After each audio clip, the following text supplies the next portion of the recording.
Then, what's this? I put one of the photos I got from the private investigator on the table. This is Myra, and she suddenly got sick and there was nothing I could do about it.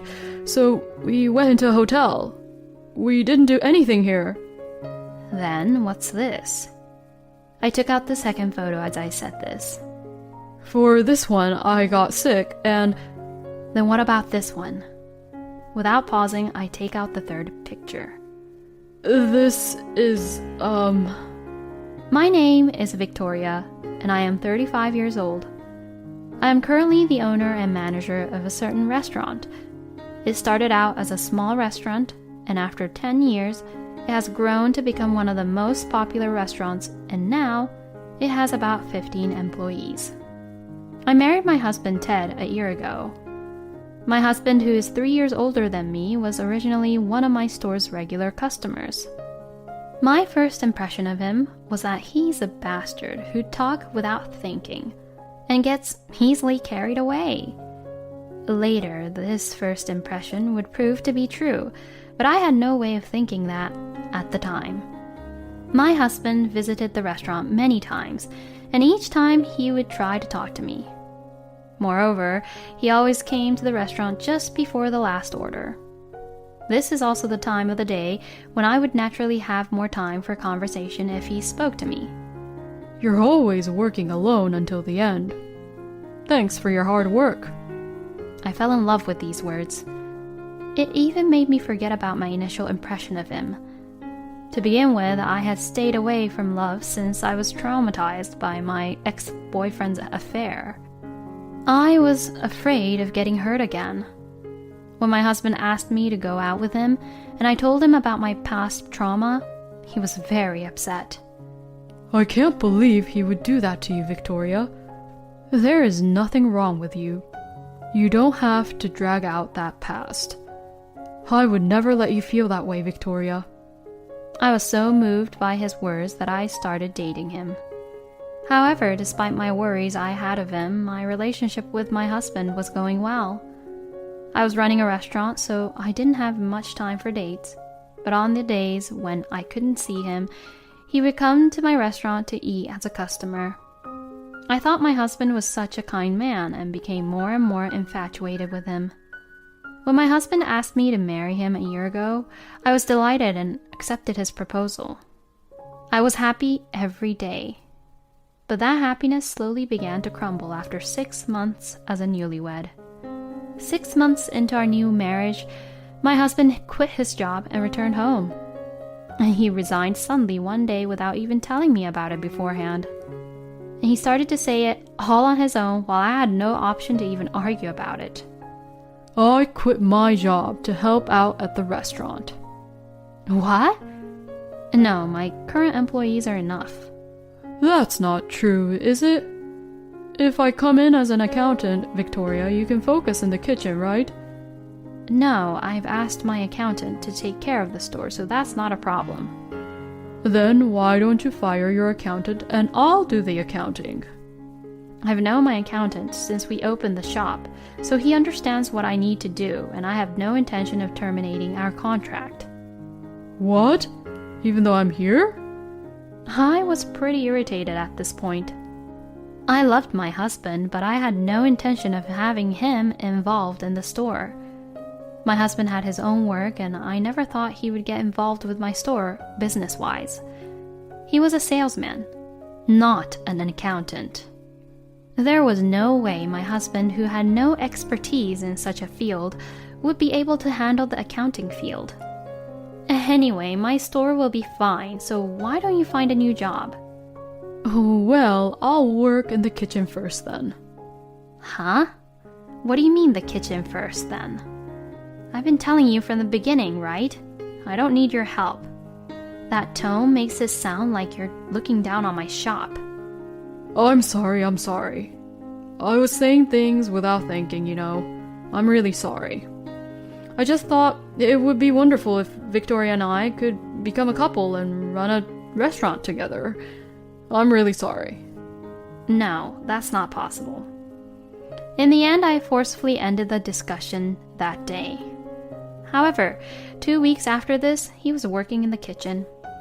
Because the girl who was in charge of the kitchen broke her leg and couldn't work. She is also a sommelier and was a really important employee for my restaurant. The doctor's diagnosis that she got was she needed 3 months of recovery. When my husband found out, he took the opportunity to tell me that he would fill in for her. Well, I guess it's better than being unemployed at least. I discussed this with my employees, but they all knew my husband from long ago. They willingly agreed to do so. I agreed to let my husband work in my store on the condition that when the sommelier employee returned to work, he would properly look for a new job of his own. And my husband worked surprisingly well. Perhaps it was because he was a salesman, but he was well received by customers. The regular customers would say, "So you and your husband are finally going to run the business together, huh?" And hearing that, I was thinking to myself that maybe this isn't so bad after all. However, my optimism was quickly shattered. That day was my first day off in 5 days. However, it was the day my accountant was coming over to our place, so I headed to the store to gather the necessary documents. As I entered the store through the back door, an employee hastily looked at me. "Good work." "What? What's wrong?" Owner, Ted is... Ted is what? Please, come here for a minute. I headed for the hall as the employee told me to. Then, I was shocked. Despite the fact that the restaurant was on a lunch break, a woman whom I've never seen before was enjoying her food in our kitchen. And next to her is my husband, who looks like he's getting carried away. So, I walked up to them. "Good work." My husband turned around surprisingly. Victoria? Why? You're off today, right? "Yes, but my accountant is coming over." "Who's this?" "Hi, I'm Myra." Myra is a colleague of mine from the company I used to work at. She just happened to come by the store today, and I was on my lunch break, but she came all the way here to see me, so, you know, I couldn't just leave her there, could I? "Do you always do this?" No way, just this once. Right? Myra, right? I guess so." "I see. Thank you for always taking care of my husband." "Yes, I do." "Well then, please take your time." Saying that, I went back into the other room. This isn't his first time, owner. Whenever you're on your off. "Yes, that's what I thought. Does that girl always come?" This is the 3rd time she came here. "Thanks for telling me." Judging from Ted being surprised like that, I'm sure Myra wasn't just his colleague. I finished my work with the accountant and started looking for an investigating agency. However, I couldn't find the right one. I searched in between jobs, but none of them seemed to really hit me well. In the meantime, he was probably being with Myra, getting carried away. As I thought that, I got more and more irritated. In the midst of all this, I went on a business trip with the chef in search of a new contract farmer. It was a 1-day trip, but we returned home around 9 p.m. I was probably too tired to say I'm home, so I went inside the house without saying a word. Then I heard some sound. It sounded like my husband was talking to someone on the phone. I know. Just wait a little longer. I need to be trusted in the kitchen now. Yeah, maybe in a month it'll be fine. It's okay. I'll make it work. Once I'm in accounting, it's all ours. We can spend all the money we want. Ted is probably talking to Myra on the phone. The reason my husband wanted to do accounting more than necessary was because of embezzlement, huh? What a bastard. This is where my affection for him completely dries out. The only option I have now is to divorce him. Then I made an appointment with the investigation agency, and to my surprise, the president of that agency was a regular customer at my store. So I shamelessly exposed everything to him. Then, with a mysterious look on his face, he agreed to accept my request. The investigation period was 1 week. My husband, who knew nothing about it, never doubted anything was going to happen to him. He is watching TV while humming in front of me. I wish I could do something to him so that he can't hum. My heart was just filled with anger. A week later, the investigation report came back.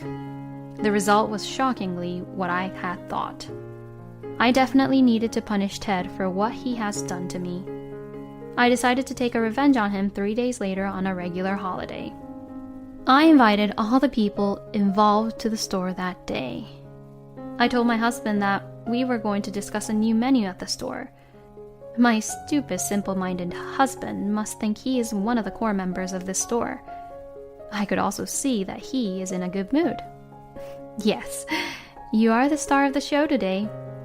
We arrived at the restaurant and waited for the other people to come. The first person to appear was my lawyer I had hired. Is he the contract farmer? How stupid can he be? Can't he see how formally dressed my lawyer is with his briefcase? This is my lawyer. Huh? As my husband looked confused, another person came in.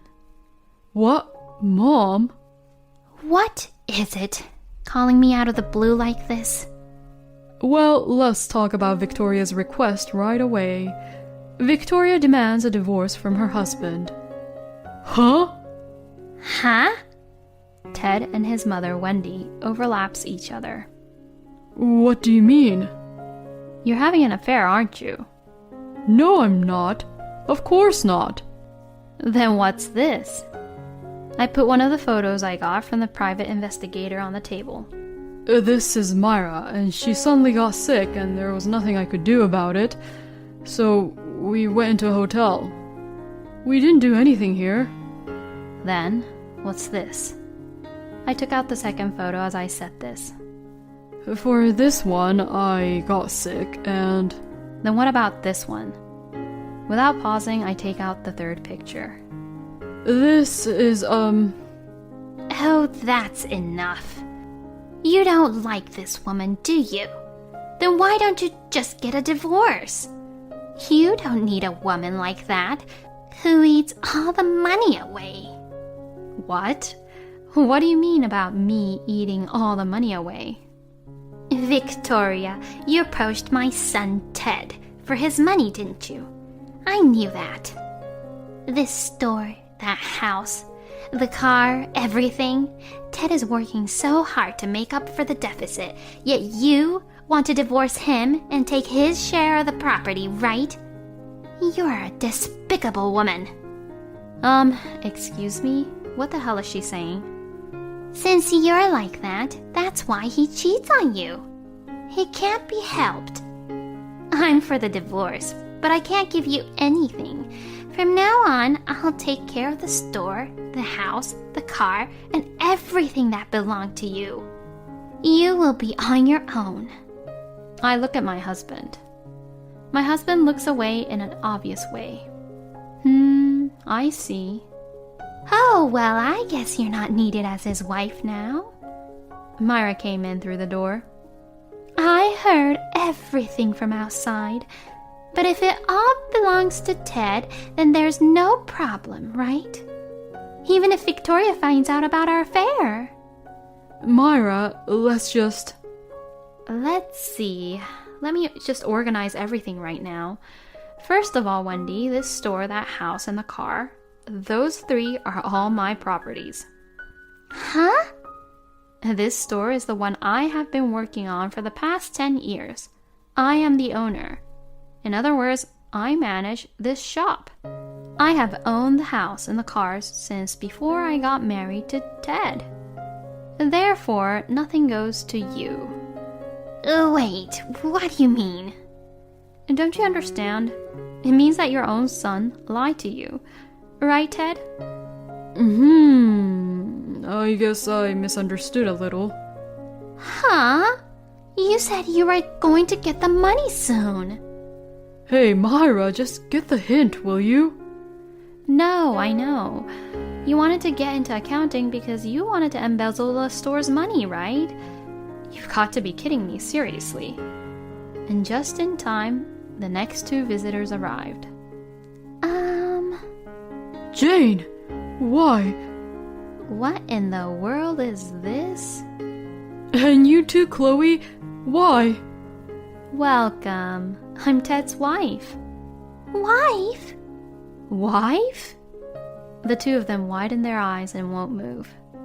Ted, you should just give up now. You can't fool them no matter how you try. I have all the data. Then my husband bursted out crying. I'm sorry. Seeing my husband like that, my mother-in-law got up and walked out. My mother-in-law was kind to me before we got married, but after we got married, she suddenly became cold. She must have believed Ted's lies as they were. Well, now is not the time to be worrying about Wendy who left.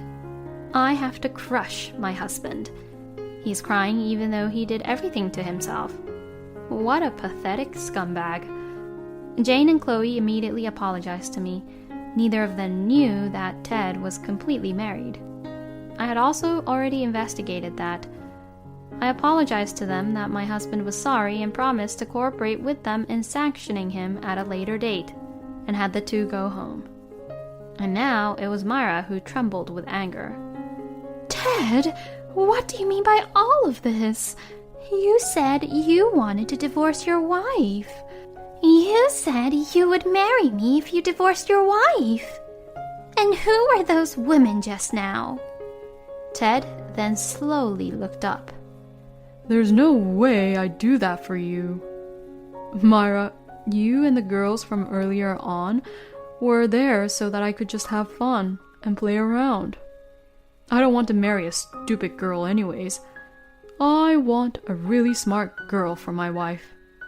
Excuse me? What are you talking about? You were complaining about your wife a lot. Did you know that, Victoria? We've been dating since before you married Ted. That's why I said you're really stupid. You're just a tool for me, nothing more. You're terrible. Bang.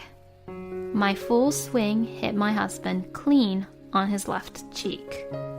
What are you talking about, disrespecting a woman like that? A tool? You've got to be kidding me. Then what are you? What is the point of you being there, huh? You're no more than a tool. Then I came back to my senses. I punched him in front of my lawyer. Quickly, I looked at my lawyer's face, and at that moment, my lawyer turned his face away. Thank you so much for pretending to not see it, even though you saw it. Everyone, please calm down. We will inform you of the details of the divorce procedure and alimony in a sealed envelope at a later date. Hearing this, Ted looked relieved at my lawyer's words. I guess he thought that if he could somehow get through this, he could somehow fool me with being flirty with me. So now he's getting carried away, thinking he could go home with me. No, you can't go home with me, okay? Please go back to Myra's place or wherever you like. The only one I love is you, Victoria. That's why I'm going home with you. Oh well, do as you please. Hearing this, my husband followed me back home quickly. On the way home, we passed by a neighborhood store and my husband said, That's right, I'm going to buy your favorite sweets, and went inside the store. Surely, under normal circumstances, I would be really pleased. However, I am in no state of mind to be fooled by that right now. I went straight home and locked the door. And when my husband came home 5 minutes later, he couldn't enter the house. And that's because I changed the locks on the door. He seemed to ring the doorbell several times, but I completely ignored all of them. My husband persisted for an hour, but then he disappeared somewhere. About 6 months later, the divorce was finalized. My ex-husband has stubbornly continued to refuse the divorce, but he sank to his knees when my lawyer said, If you divorce in court, a judicial divorce will be entered in your family name, and signed the papers without hesitation. My ex-husband was kicked out of the house without a job and had to rely on his parents for support. And I heard that the two, Jane and Chloe, who had been having an affair without knowing that Ted was married, filed a claim for alimony against him, and Ted's mom, Wendy, had paid the amount in the end. To my surprise, Myra seriously loved Ted, and she then asked him to marry her because she would support him. However, Ted stubbornly refused her proposal. I heard that Myra was so persistent that he violently attacked her and was caught red-handed. Maybe Myra was just an honest, pure girl. She just fell right into Ted's trap. Well, I was also one of them too, so I can't really say anything. By that time, the sommelier who was hospitalized had returned to the restaurant, and the restaurant was able to return to normal operation. But I have had enough of romance. I'm getting older and stronger, and this time it was not that traumatic. In fact, it won't be long before I can talk about what all happened as a funny story. I will continue to spend my time here, taking good care of my store with my employees and my customers. Thank you for watching until the end. Please subscribe to our channel. See you in the next video.